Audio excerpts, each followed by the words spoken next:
तो वह है डायगोनल स्केल। डायगोनल स्केल अमीन के लिए बहुत खूबसूरत इंस्ट्रूमेंट है।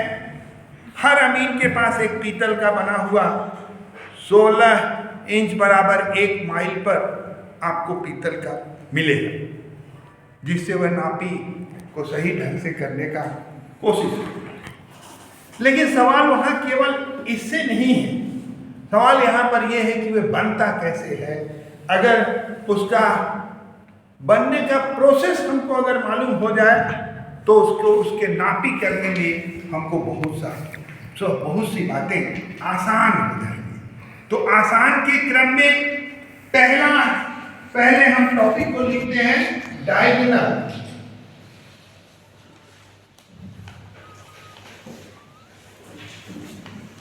डायगोनल स्केल,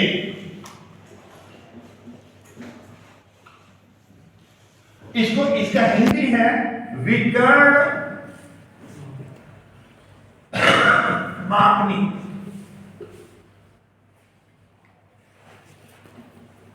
इंडियन लोग में एक बहुत भारी विशेषता होती है, उस विशेषता को हम आपके सामने रख रहे हैं। मान लीजिए कि एक प्लॉट है,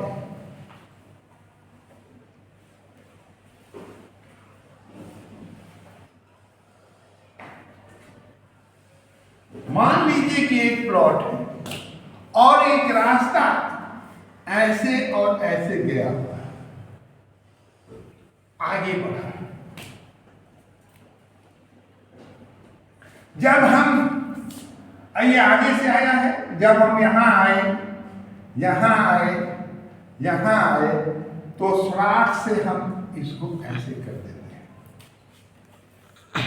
देखिए ना आप लोग। Yes sir. खेत वाला बेचारा परेशान कि अब हम क्या करें भाई, है ना। मेरे हिसाब से वहां पर उसको छोड़ देना चाहिए, लेकिन वो छोड़ता नहीं है क्योंकि उसका पैसा लगा है। तो करता क्या है, सराज से यहां पर कांटा मोटा रख देता है और यहां भी रख देता है। आदमी इतना चला कि वहां कांटा रखे हो, सराज से आदमी यहां से अब यहां से मुड़ जाता है। देखिए ना। Yes sir. बहुत जबरदस्त है ना। अब इसको गुस्सा आता है तो बहुत ज्यादा कांटा यहां रख देता है। दरअसल उसको रखना नहीं चाहिए, अगर वो छोड़ देता तो ये नुकसान उसको नहीं हुआ। फिर वो करता क्या है कि फिर आदमी क्या करता है कि ये यहां से चलना शुरू कर देता है। उसको और गुस्सा आता है ना, और यहां भी रख देता है।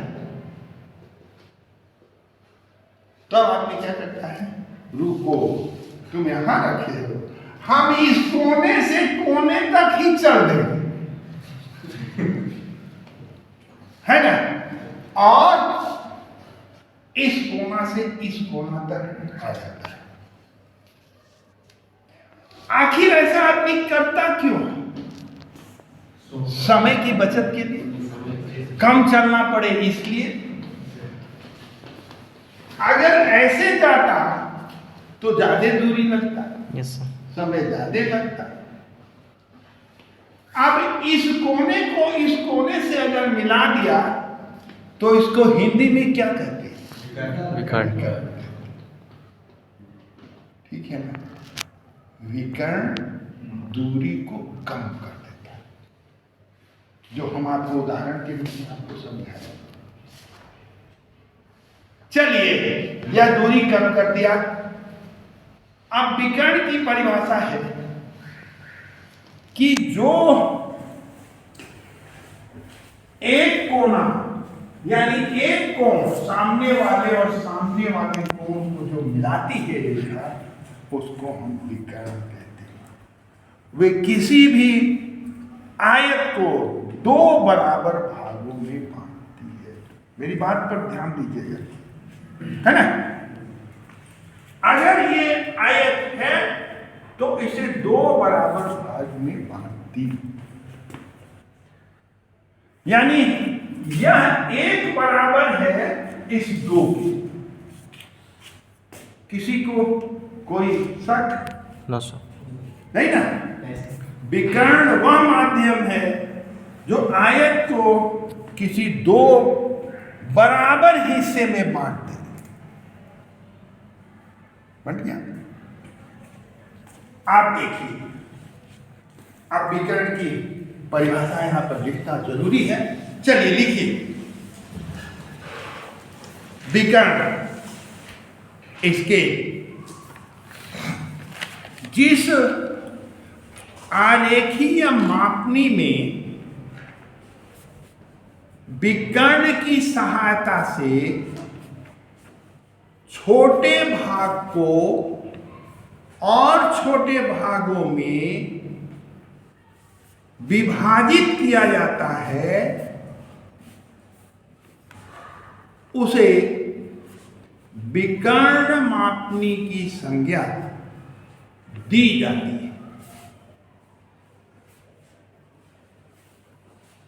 सरल मापनी के द्वारा दो यूनिट जैसे mile furlong, kilometre hectometre, hectometre decametre आदि में दूरियां पढ़ी जाती हैं,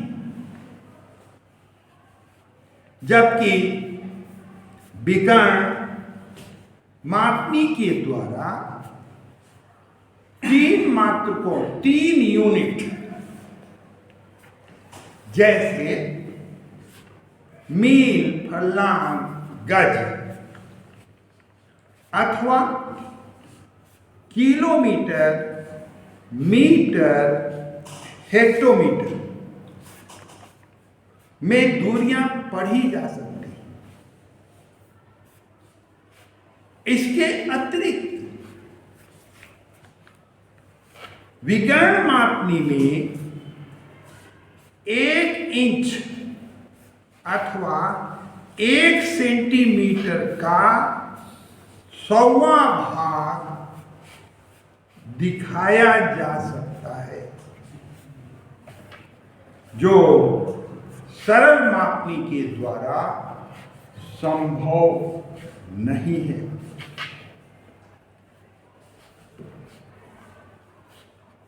विकर्ण मापनी की रचना, construction of a diagonal scale.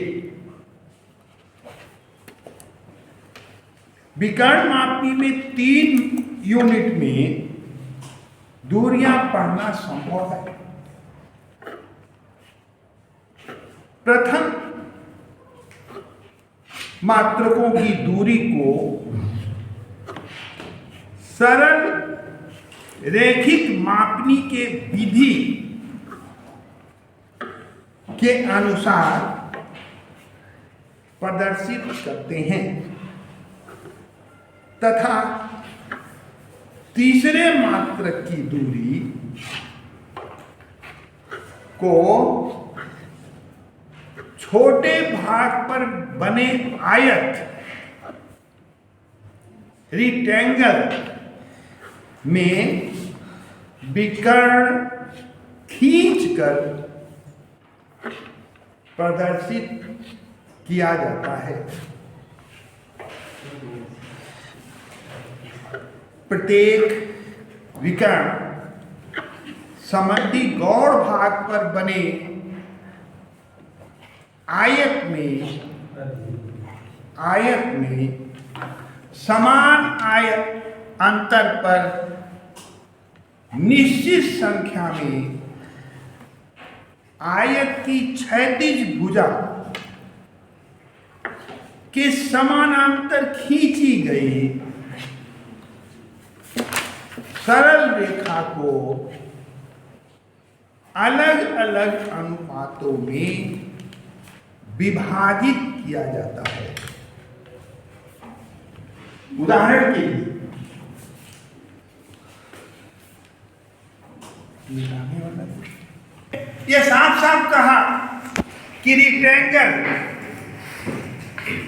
है ना, हम यहां पर रेक्टेंगल बनाने का कोशिश कर रहे हैं और आपको समझाने का कोशिश कर रहे हैं कि कैसे और क्या इसने कहा। 1 इंच की दूरी लीजिए, 1 इंच की दूरी लीजिए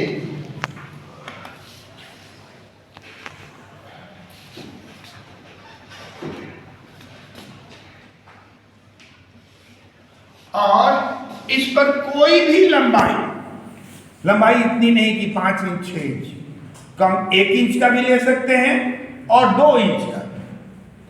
इस पर एक रेखा खींचते, मान लीजिए कि 2 इंच का हम रेखा खींचते। याद रखना है कि ये जो होगा वो कितने का होगा, 90 डिग्री का। और फिर यहां से भी एक रेखा खींच दीजिए,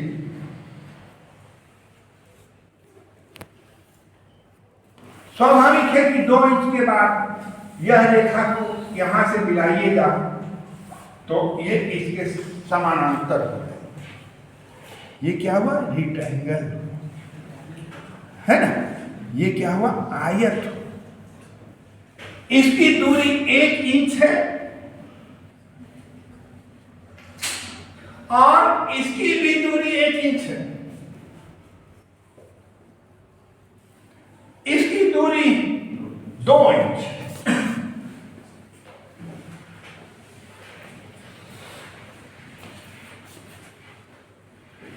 ये रेखा समांतर है इसके और ये रेखा समांतर है इसके। क्लियर? Yes sir. अब इसको हम 10 बराबर भाग में बांट दें। देखिए, तो ये हटा देते हैं आप। ये हो गया 1 2 3 4 5 6 7।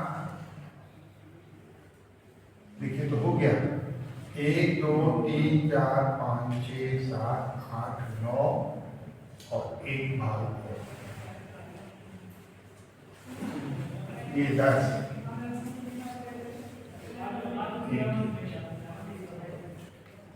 ठीक है, देखिए 1 2 3 4 5 6 7 8 9 10।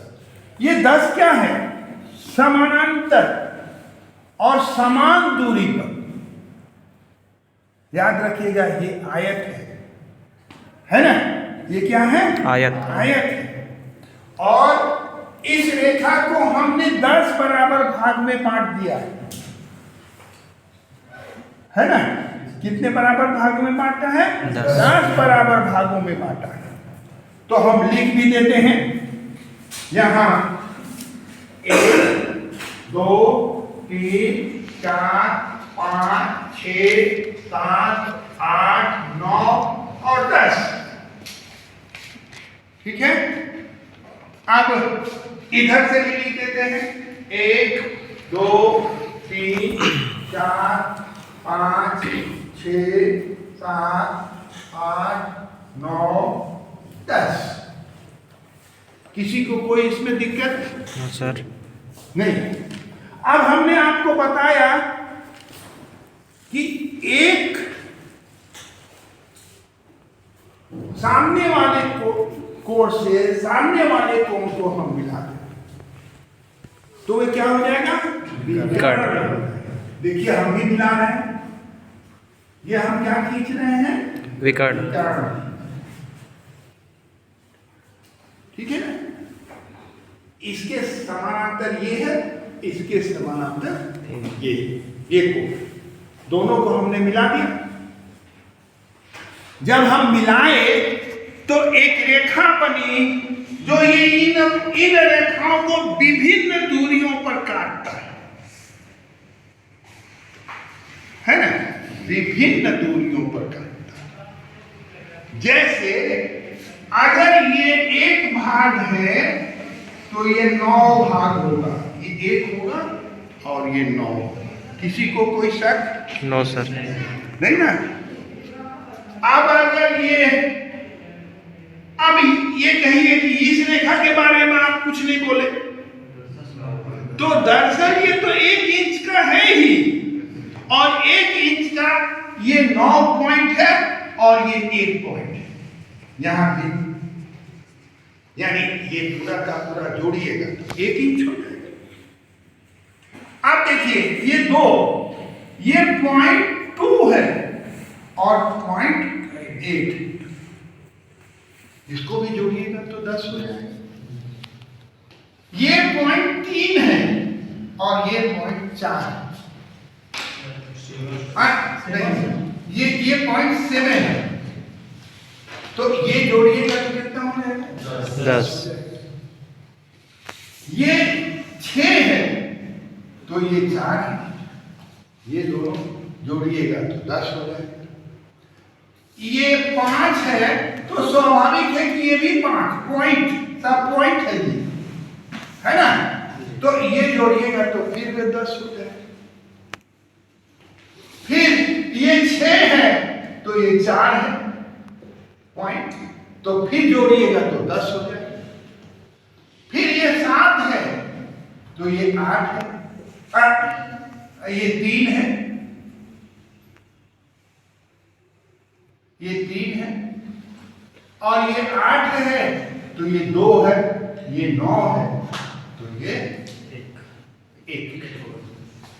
सबको जोड़िएगा तो ये जो विकर्ण जो काम किया है ना, इसको 1 पॉइंट और 9 पॉइंट में विभाजित किया, इसको 2 और 8 में विभाजित किया, इसको 3 और 7 में विभाजित किया, इसको 4 और 6 में, 5 और 5 में, 6 और 4 में, 7 और 3 में, 8 और 2 में, और 9 1 10, माने लास्ट वाला फिर ये उसको विभाजित नहीं करेगा।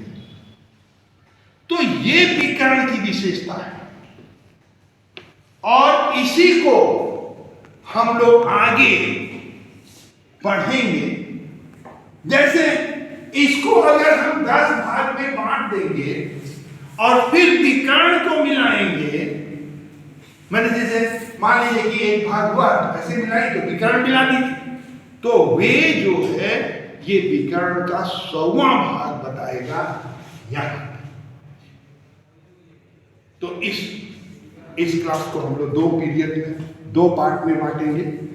आज इतना और कल इसके बाद